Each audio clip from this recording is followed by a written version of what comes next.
Good morning everyone, welcome back to Girdler Family Overland. I'm going to walk you through a pretty quick install today. I actually reached out to a company called Experimental Designs and talked with the owner Joshua about his Freedom Locker unit.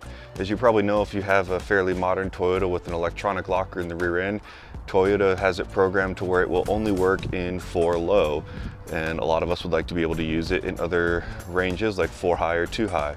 Well, this Freedom Locker unit, once installed, allows you to do that. So you can use it in 2 high, 4 low, and you're not limited on how you use it. You get to pick when you use the technology that you paid for. So let me talk you through some of the details of what the kit does and how it works, and I'll show you some of the parts and everything and the instructions, and we'll get going on this install. So what does the kit come with? It comes with a QR code for the instructions. I printed those out just to make it easier to follow because sometimes reception is not the best in my driveway. You have from left to right, you've got the wiring harness for the module. In that little clear bag, you've got an indicator light that you can optionally install since your dash light will not work anymore when it's in 4 high or 2 high, since that will actually not let it engage. It bypasses that part of the Toyota software. You've got a small little T-tap for your traction control so that your traction control will still turn off automatically like it will with the locker. The black box is the unit itself, and then some of the different tools that the instructions say you'll need. The drill is optional if you're going to install that indicator light, which I will. You'll need a fish tape, some trim tools and some picks, 10mm socket, or a nut wrench. I kind of prefer sometimes to avoid stripping any of the Phillips screws, and you may need a Phillips screwdriver depending on if you have nut wrenches or not. So that's kind of everything that it comes with. A little bit about the kit: it is completely reversible even if you're using the optional traction control, because that T-tap doesn't actually really damage the wire at all. It just barely nicks into the insulation. And the advantage of installing that optional T-tap for traction control is you don't have to push and hold another button to turn off your traction control. It'll automatically turn off when you turn your locker on. So that's why that is the way it is, and that's what that T-tap does, is it lets you connect in part of the wire, and we'll show you where that happens when we wire in that part of the module. First step is we're going to disconnect the battery anytime we're going to be messing with computer modules. It's going to then remove the trim from the driver and passenger side, and we'll walk you through how to remove all that trim so you can access the fuse tap where you're going to power the module from on the passenger side, and the actual 4-wheel drive control module that's on the driver's side. So let's start taking some trim panels off and we'll go from there. So the first step is we're going to remove this trim panel and this kick panel from the passenger side. Trim panel is pretty easy. It's just going to pop off with a few clips, and then just set that aside. It may be a little hard to see, but there's a small plastic nut way back up in here on the edge of the kick panel. What you need to do is you need to unscrew that nut. It's kind of a weird one where it's a press on when you put it back together, but it's just a unscrew to get it off. So once you have that small nut, you can then pull on the kick panel, and it will slide out. You may have to adjust your foot panel out of the way, but that'll slide out, and that gives us the first part of the access. Once you have the kick panel removed, you're going to use these little clips that are here and pop out this lower dash cover.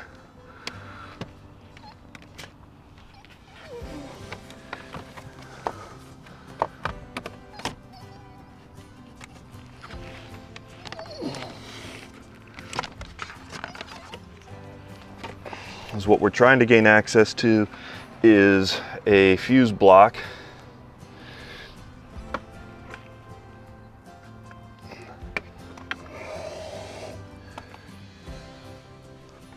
It is right up in here, and we'll get a better angle and show that to you when we go to attach that T-tap. Over on this side, we're going to repeat the same thing. We're going to take this trim off here. We're going to take this kick panel off.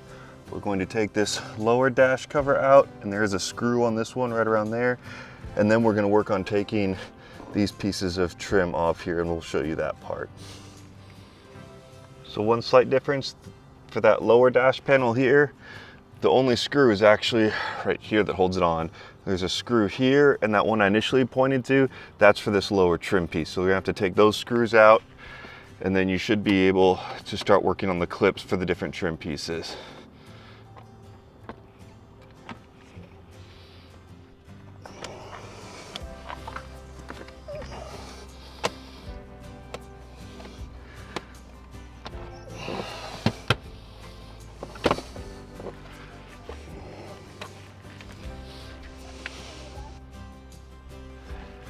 So use the trim tool and you can work these clips over on this side.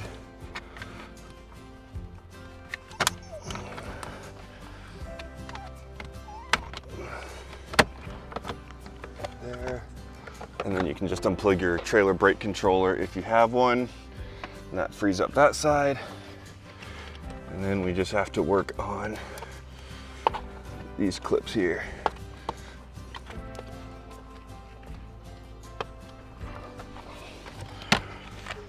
I'm gonna take the side panel off just to make it a little easier to see.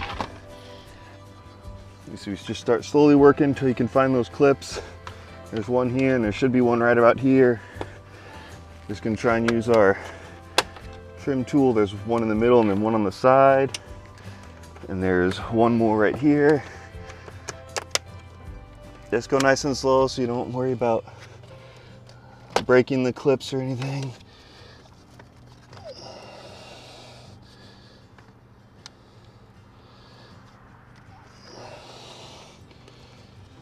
And that lets it kind of hang out of the way. So you can start to see all your modules correctly. To get this fully out and create some more room, this is where you may want to use your pliers to try and free up this zip tie clamp here so the wiring harness will come off of this panel, and then you can help move this panel out of the way completely. So as you can see, once you're able to release the parking brake, the hood release from that trim and this zip tie clamp from that trim, you can pull the whole trim out and then have access to your switch panel if you need it. I'm probably gonna end up putting my indicator light in one of these blank switch holes. I'm gonna end up putting my indicator light in one of these blank switch holes here. I'm not sure which one yet, depends on how the wiring looks behind it, because even though they're blank, there still are some connectors just plugged into them for options that aren't used on this truck. So I may use that far left one, which would normally be for a TRD light bar that I don't have, or I may use one of the small little sections in that other one. But once you get that undone, you can get out of the way and you can access to your bracket for your airbag crash bar. And if you undo those 4 bolts, there's 2 there and there's 2 more over here. That lets you get that out of the way and have more room to work on the module itself. So I'm going to work on removing that just to give myself a little more room. That's where that 10mm is going to come in handy.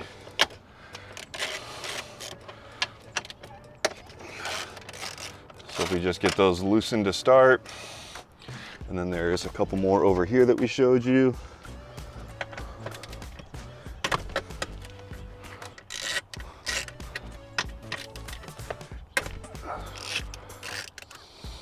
It looks like these bolts, you might be able to just loosen them and slide the bracket off, but you do need to take those bolts all the way out, and then you can just gently set your module down here, your airbag.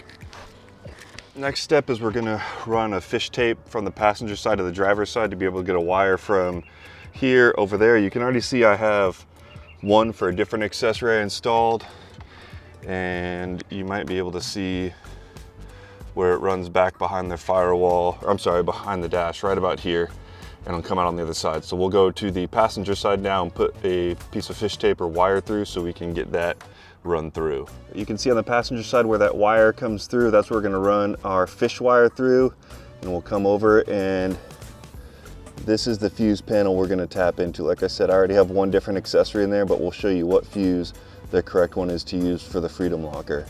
So now I'm gonna pass my metal fish wire just through there, and we'll connect it on the other side and pull it through. We have our fish routed through right here. So if you see where that other little red wire is, we're gonna follow a similar path for that. Make sure you get behind pedals and out of the way of steering and things like that, because the whole unit's gonna be secured back up in here. So we will do that to feed the wire behind where we need to, tape it to that fish tape and pull it through to the other side. So find your red power wire from the wiring harness in the kit. We're gonna go all the way till we get to the fuse tap end, and then we're gonna trace around back behind your pedals. I went just in front of the steering last time, but behind the electronic connector for the accelerator. So we're going to do a similar path for this wire.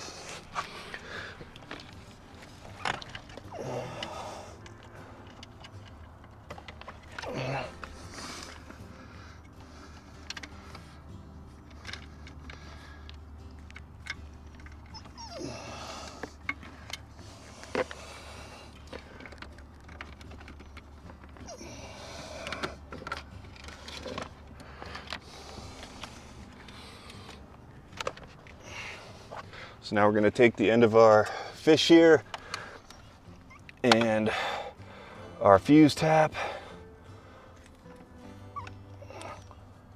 and just use some electrical tape to secure that onto the fish so it doesn't yank off when you're trying to pull it through. And then we will go start to gingerly pull it through on the other side and make sure it doesn't get stuck.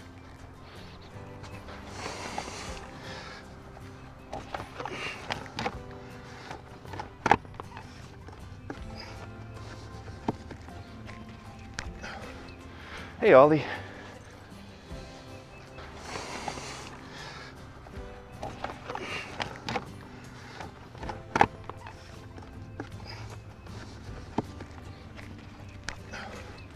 Hey, Ollie.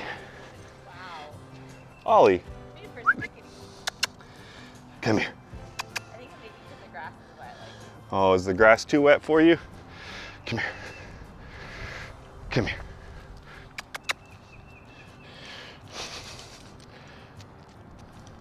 You're a good boy. It's just a camera. You can be on YouTube, see? he's like, oh, he does not like his picture taken. Oh, you don't? Let's see this. Come here. Ollie. Yeah. Yeah, you're being silly. It's the camera.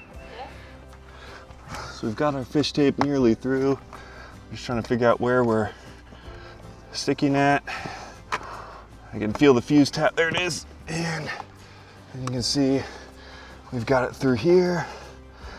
So just pull a good amount of wire through. We can always adjust a little more later, but give yourself a little extra.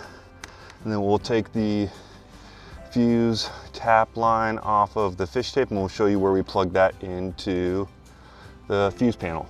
Okay, it's kind of hard to film in there, so I'm going to give you a little bit of a preview here. On the diagram, you're going to actually be looking at it upside down. So you're going to be facing the sky basically, and these fuses point towards the floorboard. This side is the engine side, this side the bed side. So this fuse is going to be closer to the passenger compartment, just when you're trying to orient yourself to where you're looking for, and then it's pretty easy to find that 10 amp fuse that you're going to pull for your tap. So let me show you where that is under the truck. I think this is the best angle that I'm going to be able to get to show you how we're pulling it, and then once it's installed, I'll make sure I point it up in there so you can see exactly where you need to pull from. But from that blue 15 fuse, which is right here, we're going to go back to this 10 amp fuse, pull it, and we're going to insert it into the blank spot on our fuse tap.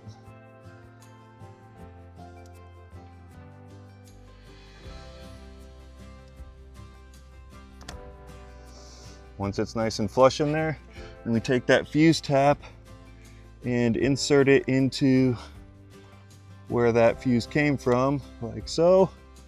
And now we just have to route our wire, and then we'll be able to pull the excess back into the driver compartment and tuck it up out of the way. All right, what we're looking at here, see if we can get this to focus right. We're trying to get to this four-wheel drive connector that's right here. And you'll see there's a blue and a black connector on each end. There's 4 total. It's a silver box.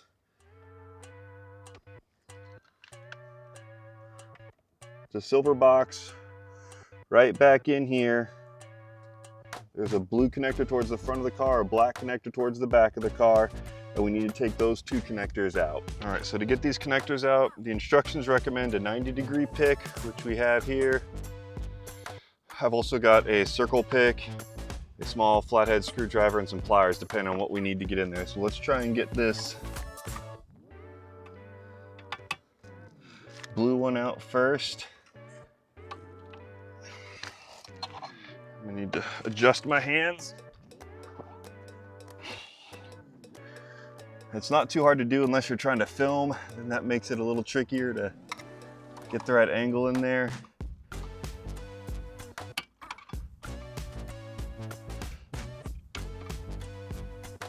And hold pressure on the pick while pushing it in and trying to get it on camera. But okay, we got the blue one out from the back. You can see that one's probably the harder one to get to because it's so far back that there's just not a lot of room for your hand to work. And then we're gonna get this front black one, and that one came out a lot easier. So once you've got those disconnected, you're going to pull those free wires down to where you can access them. Kind of like we have that blue one here and this black one. Now we can access both of those. And now you're gonna take the matching pins for the connectors. So these are the females, so you need the matching male connector. The black plug goes into the white plug. It'll snap in place. The blue plug goes into the black plug and it'll snap in place. And they're different sizes and shapes, so you can't really mess that up. Then once that's done, you take these same two jumper harnesses and you're gonna need to plug them back into where they came from. So this one that's the black harness, it's gonna get fished up. See if you can get it behind here so it's kind of out of the way of these other wires. Like I said, it's a little bit of a tight fit for your hands for this farther back one, but it's not too bad. Especially if you've got longer, skinnier fingers. If you've got some sausage fingers, it may be a little harder. We got that one plugged in nice and tight. Now we take this white connector and we're trying to feed this up through to here and also push the connectors that we took down out of the way so that we can hide all this harness up in here when we're done. Overall, not too bad of a project so far.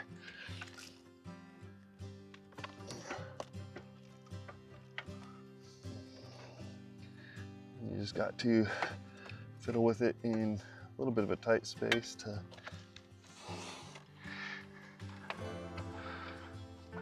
plug that in. And I don't have sausage fingers, but apparently my fingers are a little long to try and get more than a finger or two in there. Once I try and get a thumb in there, it doesn't want to fit. Next step is the optional traction control wire, which I'm going to do so that we can make sure it automatically turns off and on for us. And the way to do this is you have to pull out a horizontal connector and then insert a T-tap. So again, it's kind of hard to see back in here, but we've got our little screwdriver just to try and point. Up here is where your four-wheel drive harness that you just messed with is. And then down here, basically 90 degrees and facing towards your feet is a 90 degrees facing towards your feet is a long connector, and the one you want is on the back. You may need a flathead screwdriver or a small pick again to get this connector out. There's a black bracket that you can release the lock on it. And then you should be able to pull this connector out. All right, so what we want to do next is install our T-tap. Once you have the harness out, if you face it this way, so it's facing down, the black part's towards you, you count 3 over from this first row. So you'll have a red, green, and then a small light blue. That small light blue is where you want to get your T-tap. Your blue wire is going to go in this gap here. Then you'll fold it closed on it and you'll be able to plug your spade connector for the white wire into this end. So let's go ahead and get this on. You want to make sure we have plenty of room to get a good connection on it. You may need to use one of your picks or a small flathead just to rearrange these wires a little bit to get the blue one to poke out to where you need it to, so you only catch that wire. It just takes a little finagling. Make sure you get high enough up on the wire that you can get a good connection with that blue wire. You can kind of get it started with your hand a little bit. And once it's in that gap, you want to go ahead and close it.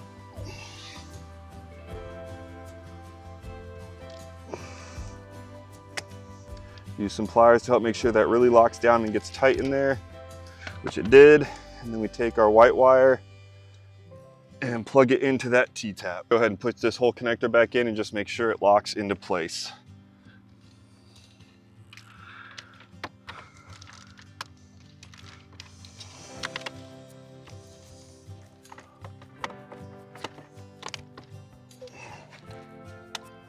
And make sure you hear a good audible click when you push that black lock back down. All right guys, next step is to go ahead and reinstall our airbag crossbar, and we are going to install the ground wire on one of those bolts when we do that, and I'll show you where that goes. So first, just line up where your crossbar goes. I do one side at a time, and there is a little tab. There's a tab in the trim here. And then you gotta make sure you hook the tabs. There's metal tabs over the bracket that will keep your bolts from being sliding around. So get all 4 of them started loosely at first.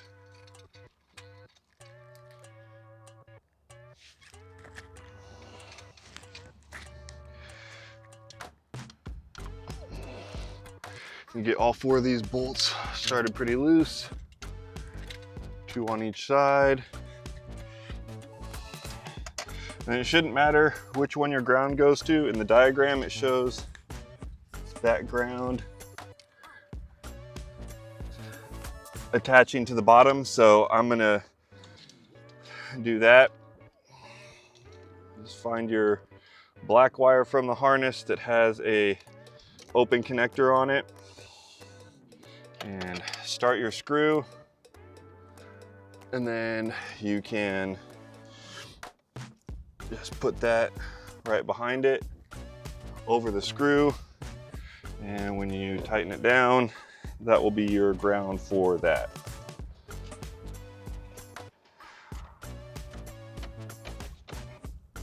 So I'm gonna go ahead and tighten these other ones up, and then we'll show you the next step. All right, next step in the instructions is to start attaching the module and button everything up and test it. But since I'm gonna do the optional indicator light, I'm gonna put that in first. And since I know I'm gonna be running a Garmin power switch, and unlikely I'll ever run a TRD light bar, and if I do, I'll run it through that, I'm gonna put it right in the middle of this flat panel here, because that's just what makes sense. I think that may be the light bar switch, or it may be a different one. But either way, this has some different molding on the back side of it that would make it hard to put the light right in the middle of it, which would be really annoying to me. So this, I can put the light right in the middle of this bracket, or this blank, and have it fit in there. So I'm gonna pop that out and then show you how we drill the hole for that and go from there. So as you can see on this filler piece, so you can get to focus in there enough light, there's really no material block in the middle, so we're gonna drill that out. We're gonna do a couple steps at a time to get the right size, and then we'll see if we can get a little socket in there or something to hold the nut in place while we try and tighten that light down. First, I'm just gonna make a little mark, make sure that looks pretty centered on there. And then we're just gonna drill right about there.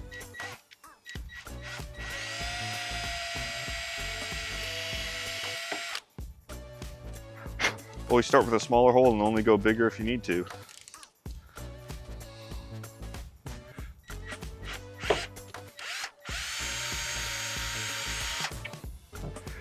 Once you've got the drilled, go ahead and feed your wires through and see if it's gonna fit. And it does, so we did not need to go up to the quarter. That'll fit perfect right in there. Not sure if you can see inside very well, but I was able to remove all the thin plastic guts from in there, so that should let us get this screwed on a little bit better. So let's give that a shot now.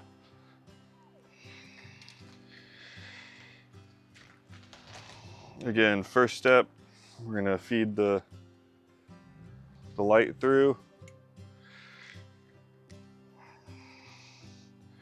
Then we're gonna go with the lock washer. It's already fitting in there a lot better. We'll see if we can get a good shot of it.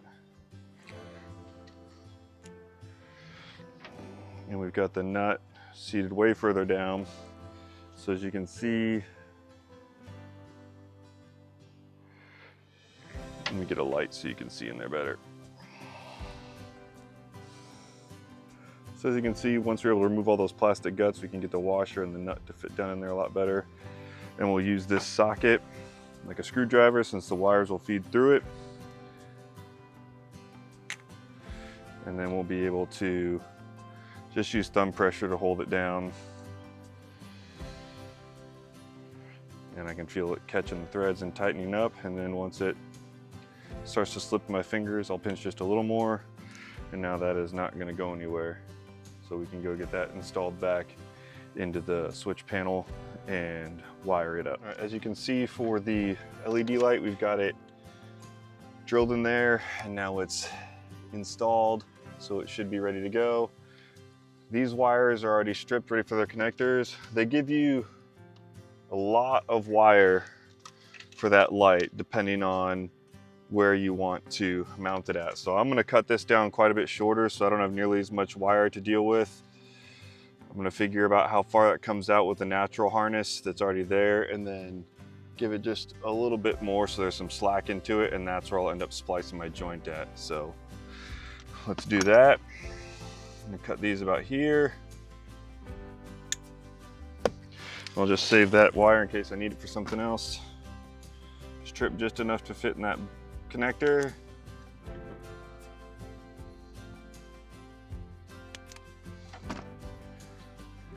And these two aren't marked, so it looks like polarity shouldn't matter on them.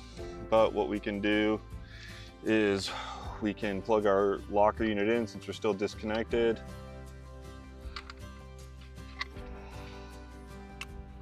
And when we hook everything back up, we should see a blue light coming from this, and then we can test polarity on these to see if it's gonna matter when we hook it up.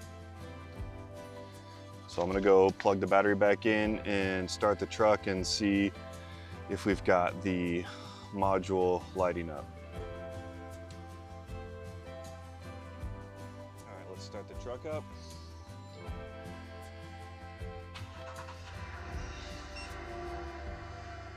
All right, we do have a blue light on the module. All right, we've got everything hooked up, and let's turn the truck on and see if we have any lights.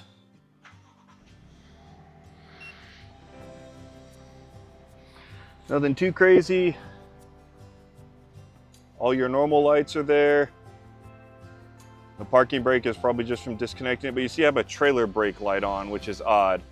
Now, I actually went through the troubleshooting steps on the manual, which says to unplug and replug in that big A1 connector where we did the T-tap, and that didn't fix it. So then what happened is I looked and called the owner, and he let me know that, oh yeah, do you have the trailer brake controller built in? And I didn't think of it, but I sure do. And so right now it's showing no trailer. But let me set you down for a second.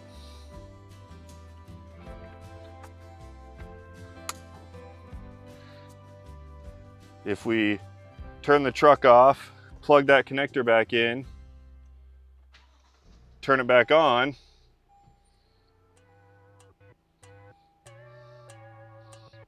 no trailer issues. So just make sure you have that connected, or know that it's going to show you have a trailer disconnected until you reconnect your trailer brake. So now we're going to get it buttoned up and test the locker function. All right, time to show you how the module worked. Obviously, I'm in a different jacket now and it's a lot colder. Well, I lost all the audio from the last couple clips where I showed you how it worked and then gave my final thoughts. So sorry it's a little discombobulated there, but let's show you how this module works. As you can see, I'm in drive, and then I am in 2 high. So if you come and hold your locker button for 3 seconds, you'll hear the module click.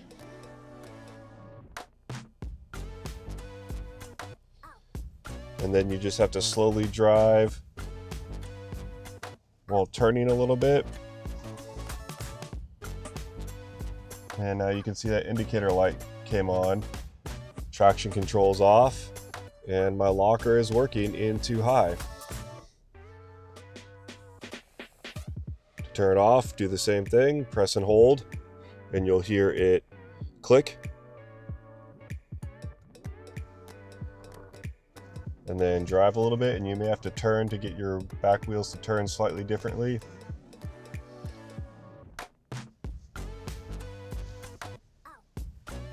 And there it goes, it's off, and that was in too high. So let's switch to 4 really quick. It says I'm in 4 high. Press and hold for 3 seconds. And then now we're going to watch down on this indicator light while turning slightly. And we are now locked in 4 high. Again, you don't have the indicator light on the dash because that would prevent it from working, but that indicator light shows that we are there, and traction control automatically turns off. And it turned off and it unlocked pretty much right away this time. So now I'm going to shift into neutral for low.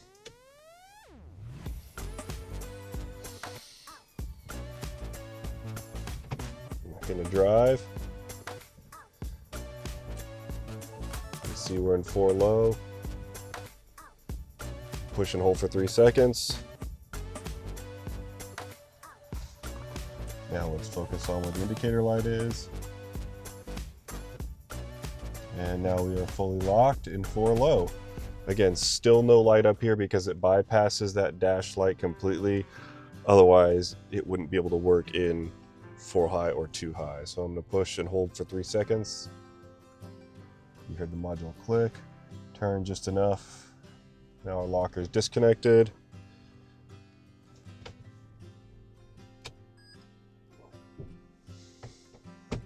Four high, and we'll go back into 2 high and we'll be good to go. So let's get back to the house and we'll give you the final thoughts. So wrap up and final thoughts. Thanks Joshua from Experimental Designs for sending me out the Freedom Locker. He sent it to me free of charge to make an install video for him because he did not have an install video for the 3rd gen Tundra or the same model year Sequoias that have the same body structure. So that was awesome of him. I don't have any affiliate links or anything like that, but I will link the product down below. I don't earn anything off of that. He just sent it to me for free. Great product. It installs pretty easy. And then it lets you use your locker when you want to, whether it's 2 high, 4 high, or 4 low. Maybe you don't want to take the time to shift from 4 high to 4 low just to get through one little area or one little rocky pass or sand section or snow. So you can just use your locker, get through that area and go back without having to stop and go to neutral, go to 4 low, all that kind of stuff. I'm going to be putting it through its paces when I go out to Big Bend National Park next week. Plan on running River Road to Black Gap, and then the next day going to run Old War Road again. And I'm also going to go do some hiking and go to one of the visitor centers with the kids. So that video should be coming out hopefully in early February. So stick around and watch our adventures at Big Bend. And thanks again to Josh for sending this out, and hope you get a chance to check out this unit as well.